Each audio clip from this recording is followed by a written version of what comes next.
desafios da construção civil é, acho que esse é um dos desafios que a engenharia e a arquitetura batalha, batalha, batalha, e ainda não encontrou algo, né, resultado que ao longo do tempo seja favorável.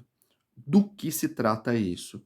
Como a gente trata de muita coisa técnica aqui, e aí eu peguei esse projeto aqui para a gente analisar ele e tentar chegar em alguma solução, assim, ou talvez a solução que foi dada aqui no projeto seja a melhor. Em qual sentido? No que eu quero falar? E o que é tão difícil da arquitetura resolver isso? É o seguinte, o contato dos materiais de construção civil com o solo. Cara, e isso é uma briga constante, constante. Por quê? Ó, pensa assim, ó, a gente vai chegar, no desenho que ele fez aqui. Quando a gente precisa fazer, por exemplo, um subsolo, é muito provável que, verta a água desse subsolo, né. Isso é comum, né, a gente não vê na rua, na sarjeta, eh fluindo água ali saindo de um prédio, né, de uma tubulação de um prédio. É porque atingiu parte do lençol, então tem toda aquela parte de legislação onde ele armazena, né, a edificação armazena, aquela água que sai dali e joga para fora. Quando a gente une 2 sistemas construtivos, né, como por exemplo, eu preciso fazer o subsolo e eu faço ele parte em concreto, vamos dizer assim, estrutura em concreto, depois eu fecho ele com alvenaria, né, que seja alvenaria estrutural ou algum outro tipo de alvenaria, ou ter que fazer uma contenção, uma coisa desse tipo, é muito difícil a gente ver fazer uma cortina de concreto.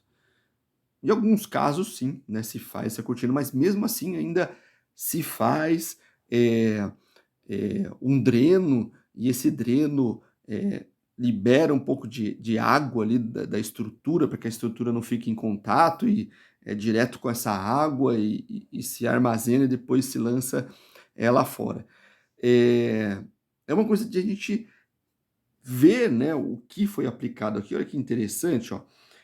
Eh, lógico, né, pelo partido arquitetônico, você vê aqui que ele quis, né, a gente tinha essa tem essa inclinação, né, da montanha, da topografia, e aí ele quis dar, né, essa continuidade aqui na paisagem.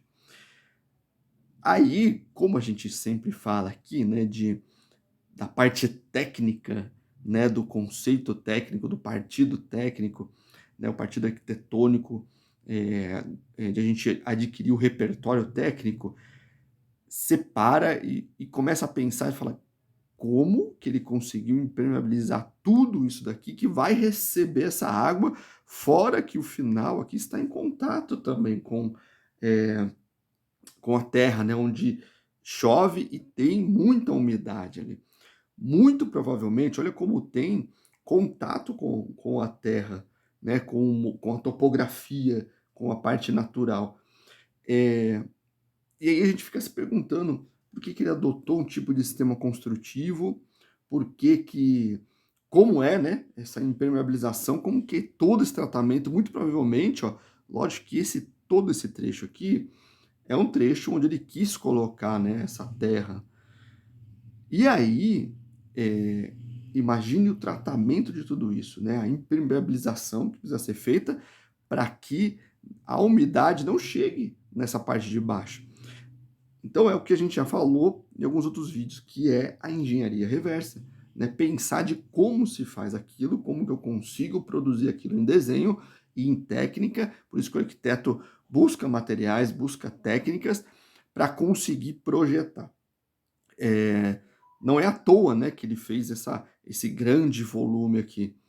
Muito provavelmente pela parte técnica ele precisou exercer muito isso, né? E tem esse contato com a terra e ele precisou tratar muito isso. Olha que interessante, ele tem esse corte, né, lógico que por uma paginação de forma, eh, por uma parte mais estrutural também, ele delimita isso, né, e consegue, fazer um corte ali, mas muito provavelmente é pelo tipo, né, pela condição da estrutura que ele precisava atingir. Vamos dando mais uma passeadinha aqui, aí a gente vai descobrindo mais coisas. Quer ver, ó? Vamos tentar chegar nos cortes aqui, ó. Muito provavelmente ele fundiu, né, o concreto aparente tem isso, né? O aparente não, né? O concreto estrutural, quando ele adota isso, a intenção dele é fundir numa única coisa, né? Tudo é um conjunto. Então, eu na minha no meu ponto de vista aqui, e tem um grande arquiteto que faz muito isso, e ele faz o trabalho em contato com muita água, que é o Tadao Ando, né, o japonês, ele faz muito isso, justamente por conta do concreto. O concreto ajuda muito, né, ele não tem 2 elementos, né, construtivos que pode causar entre eles ali uma trinca, por exemplo, pode causar ali eh uma infiltração, pode causar ali algum momento de ruptura, assim dizendo, daquela estrutura ou de uma má vedação, uma má execução. E aí ele consegue, se faz isso para que tenha um conjunto único construído. O concreto, né, ele faz muito isso, né, de depois de fundido, ele vira uma coisa só, né, um conjunto monolítico. E ele trabalha muito bem isso. Olha que interessante, né, como tem muito contato com a terra aqui. Como fazer com que isso não suba tenha umidade, né?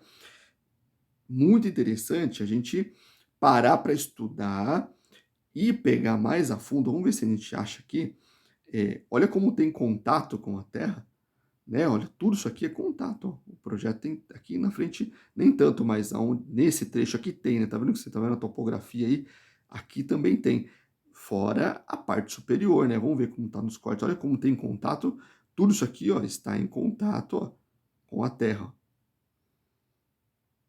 Como que ele impermeabiliza isso? Né? Como que ele mantém isso estanque? O que a gente vê de preto aqui, né? Esse mais grosso, é a laje, concreto puro, maciço, para lhe garantir. Vamos ver se a gente acha detalhes de impermeabilização, por exemplo. Eu acho que não vai ter aqui. Muito bonito o croquis, né? Por sinal, né? A intenção dele, muito da arquitetura portuguesa. A intenção dele aqui, ó. Ó, aqui, ó, a gente tem um corte, olha que interessante, ó. É isso que o arquiteto precisa interpretar. Então, ele tem, olha como ele tem contato com a terra, ó. A terra está aqui embaixo, ó. E olha como ele tem camadas até chegar onde está a estrutura dele no meio, depois ele tem mais uma outra camada, depois ele tem uma outra camada de piso. Muito provavelmente, olha aqui, ó, também é isso, ó. Olha como ele tem inclinação da laje, ó, tá cortado aqui, né? Mas olha como ele tem muita inclinação para que a água não pare lá em cima, tá vendo? Ele deu uma resolução. Tudo isso daqui é concreto, o que a gente vê, e depois, ó, a gente vai passando, né, pelo tipo de impermeabilização. Muito provavelmente esse trecho que a gente vê branquinho aqui, clarinho, é alguma impermeabilização, né? O mais escuro também deve ser, tá vendo que ela vem até aqui? Tem um rufo ali também, e depois as outras camadas aqui, tudo isso ele precisa ter muito claro para conseguir projetar isso, né? Vamos ver se a gente consegue entender aquilo que ele escreveu aqui. Tá vendo? Ó, emulsão asfáltica aqui, ó, emulsão asfáltica, a membrana, o isolamento, a manta de novo, outra manta, ó. A gente tá vendo 3 camadas de manta aqui, ó. A armadura, né, que ele fala aqui, a regularização. Tá vendo tudo isso? Ele pensou para projetar isso, né? Então é o que a gente fala aqui, ele colheu muita técnica para conseguir projetar aquela arquitetura, que é essa arquitetura que a gente vê que é bonitinha aqui, ó. Essa arquitetura aqui por trás dela tem 1 milhão de técnicas que ele estudou antes para conseguir fazer isso aqui bonitinho assim. É esse ponto que a gente quer chegar, né? O partido que a gente fala, né? O repertório que a gente fala técnico, certo? É de se pensar, né? Aquela arquitetura que a gente fala, né? A engenharia reversa, beleza? Um grande abraço aí, fique com Deus.